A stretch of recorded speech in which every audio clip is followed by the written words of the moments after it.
Olá, tudo bem? Meu nome é Valdemar Ramos Júnior. Nesse vídeo nós vamos tratar de um aspecto ligado ao direito civil, principalmente de um tema que nós consideramos de extrema relevância, que é a questão da transação imobiliária, aquisição de imóveis na planta de apartamentos ou casas. Quem vai tratar desse assunto é o Dr. Leonardo Godoy. Tudo bom, doutor? Tudo jóia? Tudo bem, Dr. Valdemar, como vai? Tudo bem? Bom, já quero aqui antecipar que é sempre um grande prazer ter você conosco aqui no nosso canal Saber a Lei do YouTube. Você ficou um pouquinho afastado aí, cerca de um ano e meio, mas agora retornou com todas as forças para a gente tratar de assuntos ligados ao direito tributário, direito civil e família, que é a área que você domina e tem a especialidade. Então, eu quero que você explique, Leonardo, nesse vídeo, a questão, inclusive você já fez um vídeo, a gente vai colocar aqui na tela, você há cerca de uns 2 anos, você realizou um vídeo tratando da ilegalidade da cobrança por parte das construtoras, da taxa da comissão de corretagem, né, na transação imobiliária ali da venda da unidade, né, de algum imóvel na planta, e também daquela taxa que eles cobravam, se eu não me engano, tinha uma sigla chamada SAT, que era uma análise contratual que eles embutiam essa taxa também na venda desse imóvel, na assinatura do contrato, e colocava aí esse custo para o consumidor. Então naquela época você explicou muito bem que ambas as cobranças eram ilegais, inclusive existia já um entendimento da justiça nesse sentido, mas parece que ocorreu uma recente alteração, agora no final de 2016, pelo Superior Tribunal de Justiça, que definiu aí os rumos dessas questões. Então eu gostaria que você primeiro apresentasse, né, para quem ainda não assistiu o primeiro vídeo, apresentasse a questão do que se trata, o porquê que é ilegal ou não. Depois eu gostaria que você esclarecesse essa decisão e finalizasse dando o seu ponto de vista. O que você acha? Se você acha justo ou não a cobrança dessas comissões, dessas taxas, e qual a providência aí que o consumidor deve tomar.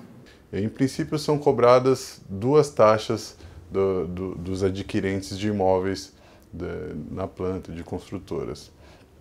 A primeira é uma taxa de comissão de corretagem, ou seja, a comissão do vendedor que atende a pessoa no estande de vendas é repassada para o consumidor. Em vez da construtora arcar com essa despesa, quem paga é o consumidor, o comprador do imóvel. A outra taxa cobrada é a SAT, Serviço de Assessoria Técnico-Imobiliária. Essa taxa é cobrada pelas construtoras em razão do esclarecimento de cláusulas contratuais, especificamente do contrato de compra e venda do imóvel em que se está adquirindo. Seria realmente um serviço de esclarecimento do contrato para a pessoa, para o consumidor que está adquirindo esse imóvel. Leonardo, uma dúvida que sempre a gente questiona, né, em relação à segurança jurídica, e existia um entendimento no primeiro vídeo até que você explicou. Se você está acompanhando agora pela primeira vez esse conteúdo, no final desse vídeo nós vamos deixar o link na descrição, né, desse vídeo aqui que nós estamos gravando hoje em 2017. Você pode acessar esse link na descrição e depois assistir o primeiro vídeo onde o Dr. Leonardo esclareceu que a justiça entendia naquele momento que era ilegal a cobrança dessas 2 taxas, da comissão de corretagem e do SAT. Como que está hoje, doutor? Porque houve uma recente decisão pelo STJ. Como que está hoje essa situação? Ainda é considerado ilegal a cobrança dessas 2 taxas ou não? O que mudou de lá para cá, Leonardo? Bom, realmente teve uma alteração em razão das diversas demandas que estavam ocorrendo nos tribunais brasileiros. O que aconteceu? Superlotou realmente os tribunais e aí o STJ, Superior Tribunal de Justiça, resolveu instaurar um incidente de julgamento de demandas repetitivas. Ou seja, ele firmou um entendimento que servirá para o julgamento de todos os processos que sejam semelhantes.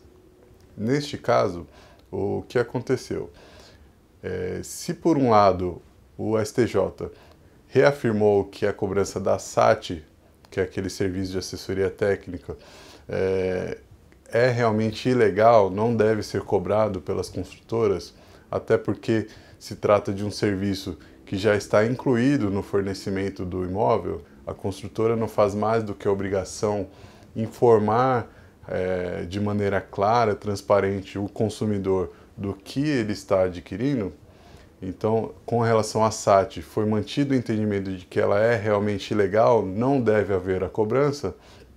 Por outro lado, o STJ ele firmou o entendimento de que não é ilegal a cobrança de comissão de corretagem, no caso, essa cobrança do consumidor. Então, o que ficou firmado com esse incidente de julgamento de demandas repetitivas é que, por um lado, a SAT não deve ser cobrada, e se for cobrado, o consumidor tem direito à restituição. Por outro lado, o repasse da comissão de corretagem para o adquirente do imóvel é legal, segundo o entendimento do STJ, desde que observados alguns critérios aí, objetivos para que seja possibilitada essa cobrança. Leonardo, então, pelo que você esclareceu, a SAT continua sendo ilegal, ela foi, na verdade, definida como ilegal pelo STJ, então as pessoas que pagaram essa taxa ainda podem ingressar com uma ação, e inclusive agora se torna mais fácil a restituição do valor da SAT por conta de já ter uma decisão em sede de recurso repetitivo, como o doutor bem esclareceu, e com isso essa pessoa vai ter uma chance quase que de 100% de êxito nessa ação, com uma celeridade muito maior. Agora, em relação à comissão de corretagem, foi estabelecido que é legal, é justa a cobrança por parte da construtora, mas o doutor colocou aí um elemento que desde que sejam preenchidos alguns requisitos. Então eu gostaria que você esclarecesse, Leonardo, quais são esses requisitos que devem ser preenchidos para se tornar legal a cobrança da comissão de corretagem, e embora tenha uma decisão de uma Suprema Corte estabelecendo que é legal essa corretagem, qual é a sua opinião pessoal sobre essa decisão? Você acha que foi justa ou não o fato do STJ ter considerado correta a cobrança da comissão de corretagem? Eu já quero aqui antecipar a minha opinião, se o doutor me permite. Pelo menos do meu ponto de vista, eu acho que é uma decisão equivocada, porque na regra geral, na transação imobiliária, quando se trata de particulares, quem arca com a taxa da comissão da corretagem é o vendedor, é o proprietário. Então quem está vendendo entrega para uma incorporação imobiliária, uma imobiliária que realiza essas transações, e com a venda o vendedor paga uma comissão para o corretor de imóveis ou para a imobiliária. Então, o que acontece quando se trata de uma transação com uma construtora é que, na verdade, num primeiro momento a gente entende que não existe uma intermediação imobiliária, uma intermediação do corretor de imóveis, porque é o consumidor, é o adquirente que procura ali o stand da construtora para realizar a compra. Em segundo lugar, que se ainda fosse cobrada essa comissão, deveria ser responsabilidade da construtora e não do consumidor adquirente. Qual que é a sua visão em relação a isso, Leonardo? Bom, respondendo a primeira parte da pergunta, com relação aos requisitos para a validade dessa cobrança da taxa de corretagem do consumidor, o STJ firmou o entendimento de que é necessário que haja um contrato escrito com cláusulas claras, transparentes, sobre quem vai arcar com esses valores de comissão, assim como discrimine qual é o valor devido em razão da compra do imóvel e qual é o valor devido em razão da comissão de corretagem. Ou seja, o Superior Tribunal de Justiça entendeu que deve haver uma informação mais clara sobre essas transações imobiliárias, quem é que deve arcar com esse custo, qual o valor, e esse valor separado do imóvel. Ainda que seja pago em conjunto, deve haver a discriminação do que é o valor do imóvel e do que é o valor da comissão de corretagem. Com relação à segunda parte da pergunta, eu ouso discordar dos ilustres ministros do STJ, e eu tenho 3 razões para discordar dessa decisão. Como o doutor já adiantou, em primeiro lugar, realmente não há uma prestação efetiva de serviços de corretagem. Não há uma intermediação no caso da compra e venda de um imóvel adquirido na planta. Quem procura o vendedor é diretamente o comprador. Ele se dirige ao estande de vendas e aí neste momento ele procura informações sobre o imóvel e decide se vai comprar ou não, sabendo das condições. Não há, na verdade, uma intermediação, não há uma aproximação entre o vendedor e o comprador pelo intermediador, que no caso seria o corretor de imóveis. Em segundo lugar, existe na legislação brasileira uma regulamentação da atividade do corretor de imóveis. Ele deve agir com autonomia em relação a quem contrata ele. Ele não deve haver uma subordinação em razão da sua profissão. E, mais uma vez, não é o que a gente verifica. Geralmente, quem contrata os corretores de imóveis, que na verdade nada mais são do que prepostos vendedores das construtoras, são os próprios fornecedores desses imóveis. Eles contratam e montam os estandes de venda onde ficam lá os seus vendedores. E aí existe uma clara subordinação entre o fornecedor do imóvel e, por outro lado, o corretor de imóveis. Em terceiro lugar, nós verificamos que a dinâmica com que se dá essa contratação, ainda que se assine um contrato de comissão de corretagem em que se transfira a obrigação de pagar para o consumidor, nós verificamos que realmente existe uma venda casada. Como é que ocorre isso? A venda do imóvel fica condicionada ao pagamento da comissão de corretagem pelo comprador, pelo consumidor. Isso é uma prática proibida pelo Código de Defesa do Consumidor. Nós conhecemos, já vimos em outros vídeos, chamada de venda casada, em que o fornecedor do imóvel condiciona o fornecimento do produto à compra de um outro produto ou serviço. Então, por esses três motivos, nós entendemos que, com todo respeito ao nosso Superior Tribunal de Justiça, essa decisão foi equivocada porque não se configura realmente a prestação do serviço de corretagem pelos corretores de seguro, pelas intermediadoras que são contratadas, primeiro, com subordinação pelas construtoras. Segundo, não existe efetivamente uma prestação de serviço de corretagem, não existe a intermediação, a aproximação entre o vendedor e o comprador. E em terceiro, viola frontalmente o Código de Defesa do Consumidor, configurando-se a venda casada. Leonardo, ficou muito bem esclarecido, deu para entender.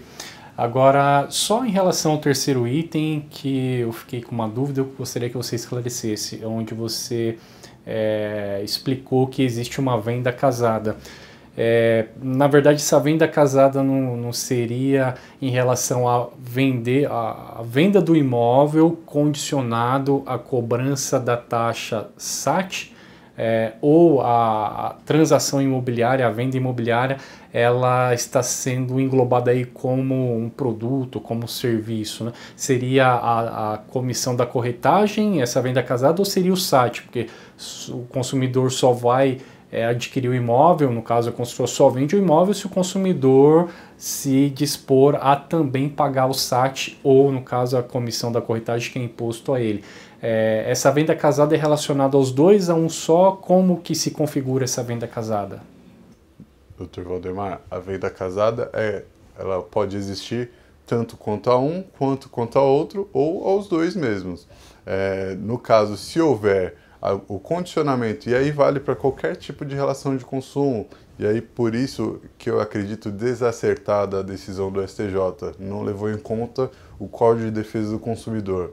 Quando o consumidor, em qualquer relação de consumo, é obrigado a adquirir outro produto ou serviço para ter acesso a um outro produto ou serviço, configura-se a venda casada. Seja com relação a SAT, seja com relação à comissão de corretagem, se ele for obrigado a assinar o contrato desse outro produto ou serviço, condicionando a assinatura para a concretização do negócio, realmente existe a venda casada. Então, objetivamente, tanto a SAT quanto a venda casada, à luz do Código de Defesa do Consumidor, configurariam uma venda casada se fosse obrigatório para que se efetivasse a contratação do negócio jurídico com relação ao imóvel, a negociação imobiliária. Então, realmente, ao meu ponto de vista, existe a venda casada nos dois sentidos.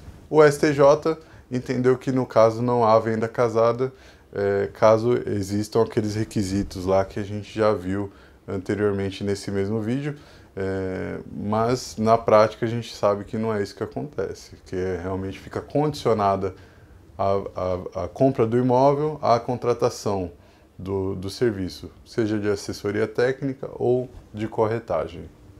Perfeito, Leonardo. Muito bem esclarecido, ficou bem claro, pelo menos para mim, consegui compreender de uma maneira bem transparente e compartilho com você do mesmo entendimento, considero que é uma decisão do ponto de vista técnico e jurídico que não se coaduna com a realidade de fato, né? E realmente, como você bem esclareceu, existe sim uma venda casada porque é um contrato de adesão e o consumidor, naquela ânsia de adquirir o bem imóvel, né? Geralmente é um sonho, uma concretização de um sonho, ele acaba sendo compelido a aceitar o pagamento dessa comissão de corretagem e já está englobado o SAT, que acaba se caracterizando uma venda casada, como você bem esclareceu, porque como não se caracteriza uma transação imobiliária, incluir uma taxa, uma comissão de corretagem aí, está empurrando o serviço junto com a venda do imóvel, condicionando, e isso, como você bem esclareceu, é uma conduta ilegal, ao qual foi corroborada pelo Superior Tribunal de Justiça. Eu quero, ao finalizar esse vídeo, convidar você a se inscrever no nosso canal do YouTube para que você possa acompanhar o nosso conteúdo. Com isso você ajuda e estimula também o nosso canal a crescer e a gerar cada vez mais conteúdo para você relevante em diversas áreas do direito. Quero convidar você também a acessar o nosso site saberalei.com.br. Lá você pode ter acesso aos artigos e vídeos que nós disponibilizamos com periodicidade semanal. Se você tiver alguma dúvida também relacionada a esse assunto, você pode deixar o seu comentário nesse vídeo ou acessar o nosso artigo no site saberalei.com.br, onde o link está na descrição desse vídeo, e deixar sua pergunta no nosso site, que a gente também, dentro da medida do possível, nós vamos responder com a maior brevidade possível. Mais uma vez, Leonardo, agradeço a sua presença, é sempre muito importante ter aí os assuntos relacionados à área do direito civil, imobiliário, tributário, a qual é da sua competência, e eu aguardo você também no próximo vídeo. Um forte abraço a todos e a gente se vê numa próxima ocasião.